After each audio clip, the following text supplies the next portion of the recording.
where faith meets funny and real life gets realer. That's right. I'm Kim, and we're two black women navigating life, balancing faith, family, and a little bit of foolishness. This podcast is all about keeping it real. We're here to inform, to drop gems about life, faith, and growth. We want to empower you to show up as your best self, even when life gets messy, because let's be real, it will. We're here to encourage you with relatable stories and good laughs, because laughter is therapy, y'all. And most of all, we want to impact how you see yourself and the world by giving you a fresh perspective that makes you think and grow. So, pull up a chair, grab your coffee or tea, and join the conversation. We're here to laugh, learn, and grow together. This is two hilarious church girls where the spirit is strong, but the jokes are stronger. Let's get into it. Let's go. You survived episode 1 and came back for more. We love you already. Quick recap of episode 1 and what we discussed.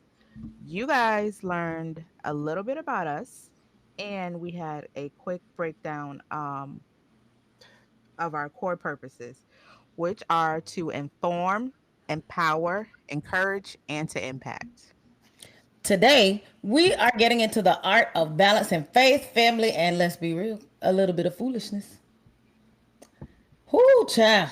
Let's think about a story, a personal moment about struggling to listen.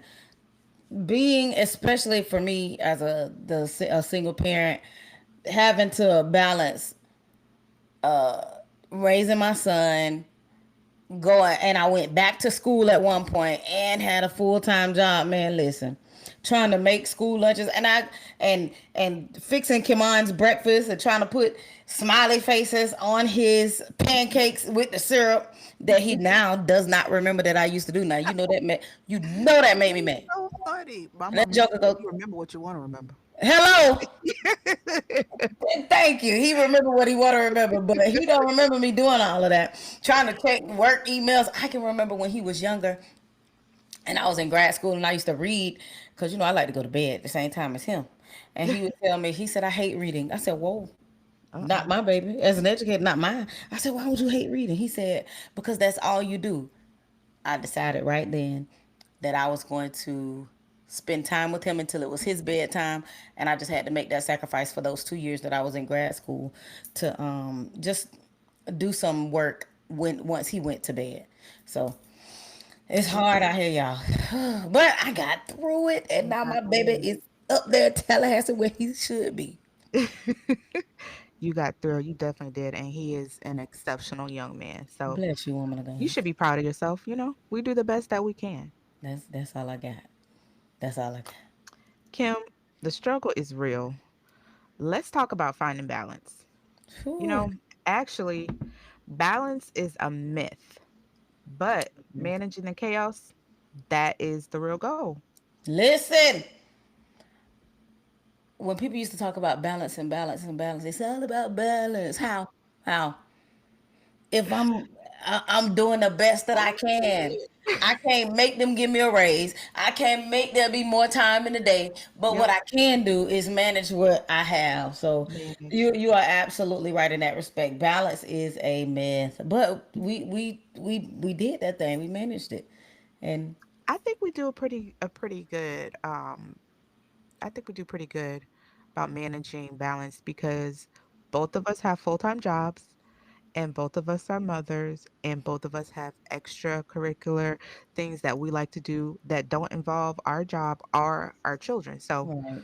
you know, I think we are doing a pretty good job of balance. And even though some days feel like they are way worse than the others and we feel like we're never gonna make it, I've had some good hey, put me in days. these songs.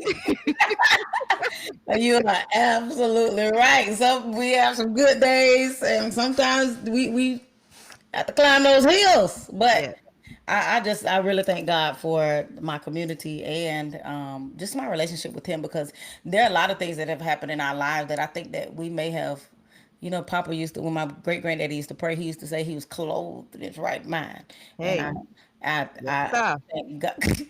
I thank God that I have that on me too. I have that on me as well. And Absolutely. And then when we think about the pressures of women, especially black women, to do it all, to have it all together, we've had this discussion before. So I just want to hear your perspective on that one.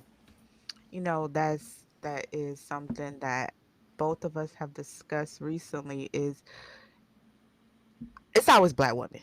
I feel like that it is always us because Say it how even you feel. to when we read something online that this guy, this Middle Eastern guy, said his mother taught him that if he is ever lost or if anything ever happens where she's not there, for him to find a black woman, I should say. So I think that that's a good thing, and it's also a bad thing because the weight that we feel like we have to come through, like we can't afford to mess up. We can't afford to say, look, I ain't got it right now, or I can't do this today. But we somehow find the strength.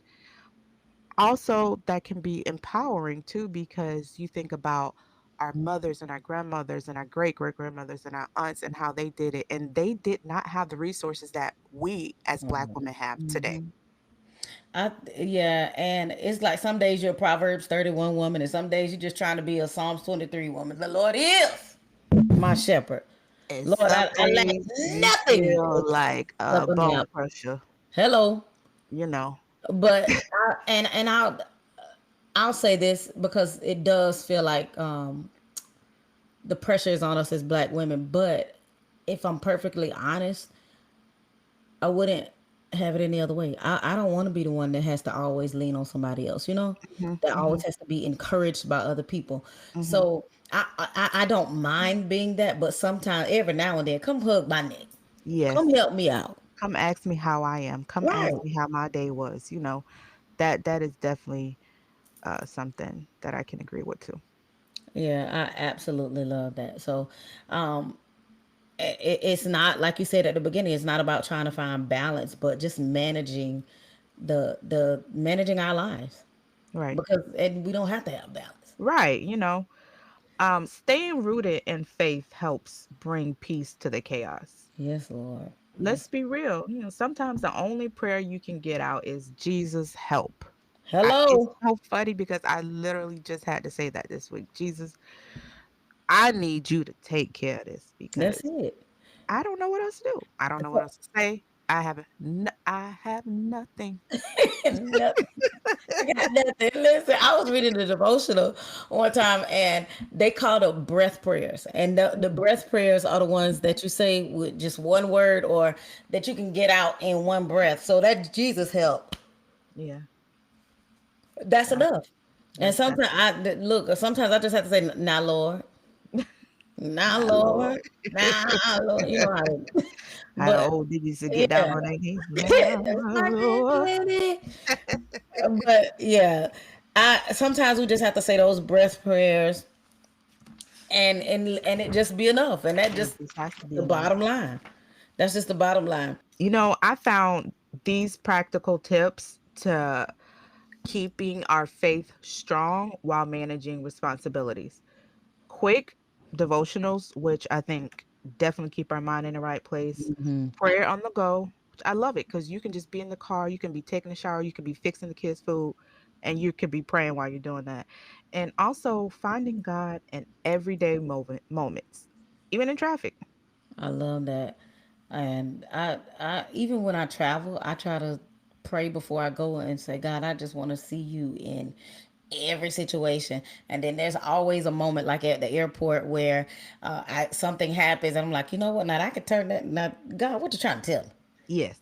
Like when we were trying to, where were we going? Atlanta, and then y'all were able to skip the line because I had global entry or Hey, TSA.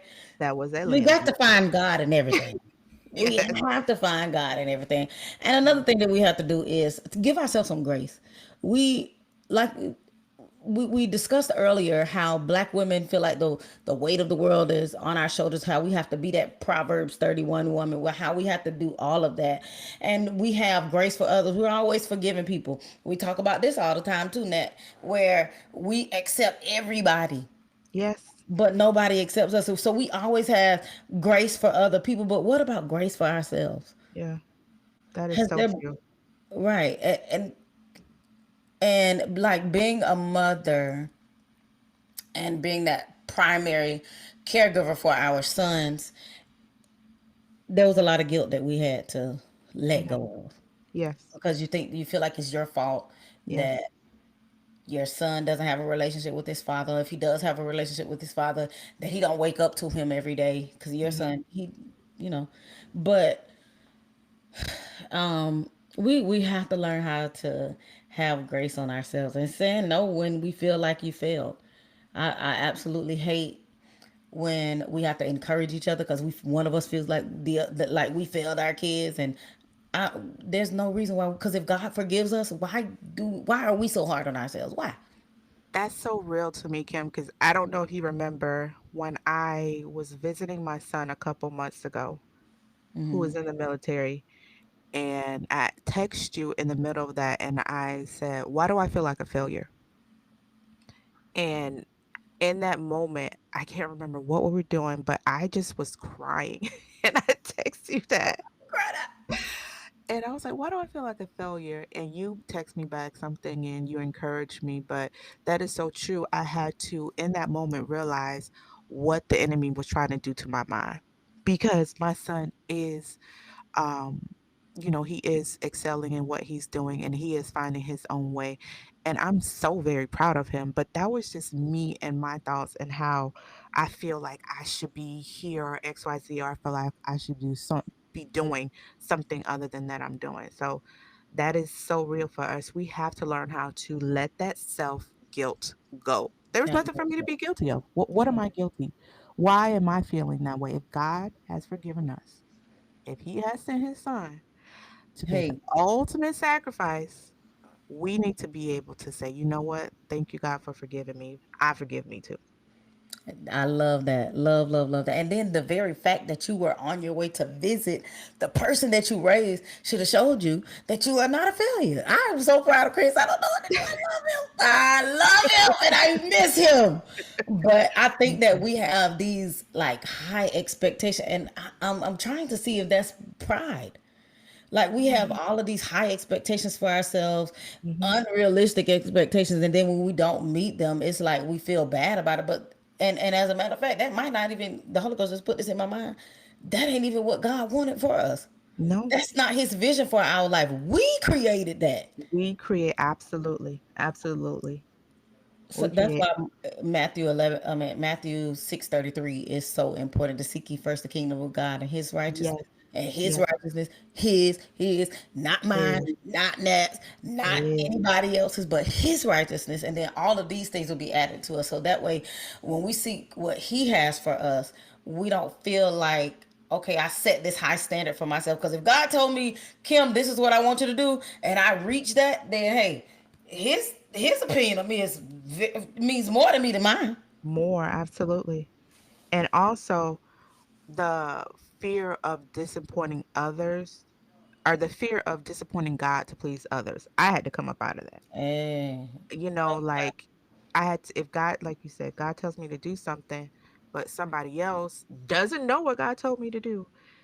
And I don't do it because, okay, this person is going to say this. So they're happy. But at the end of the day, God is like, but what did I tell you to do? and So now you you sit care tight more because about you like what them, you did. Yeah.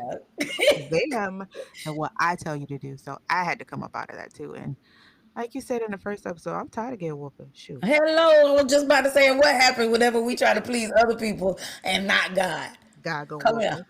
us.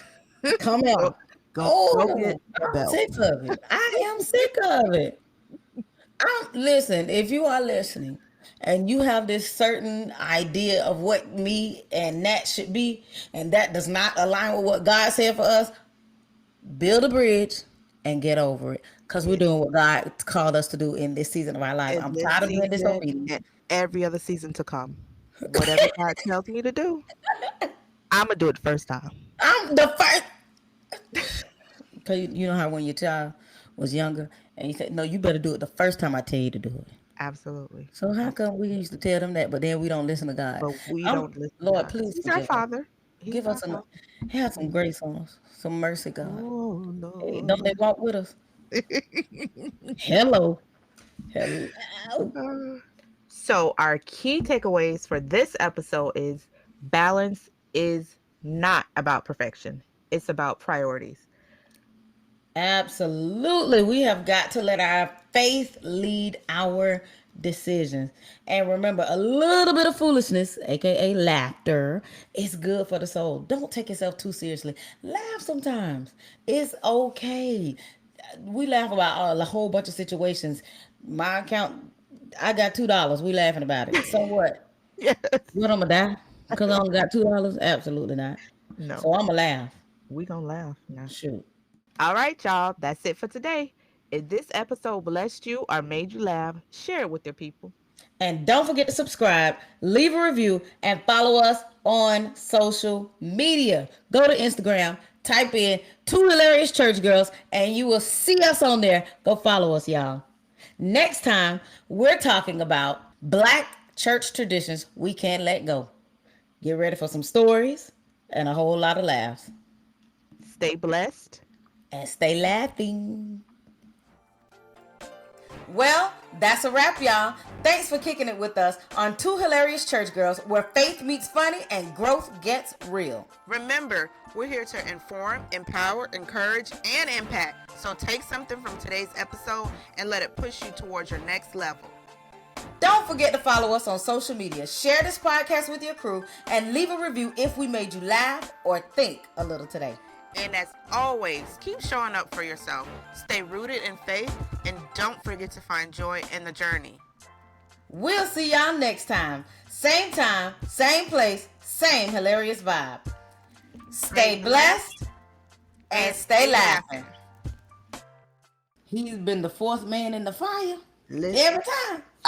Hey, I feel my help right now. My Y'all. hands go up.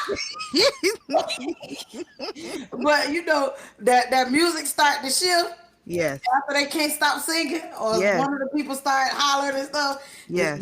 The music start to shift, so you know it's about to go down. It's about to go down.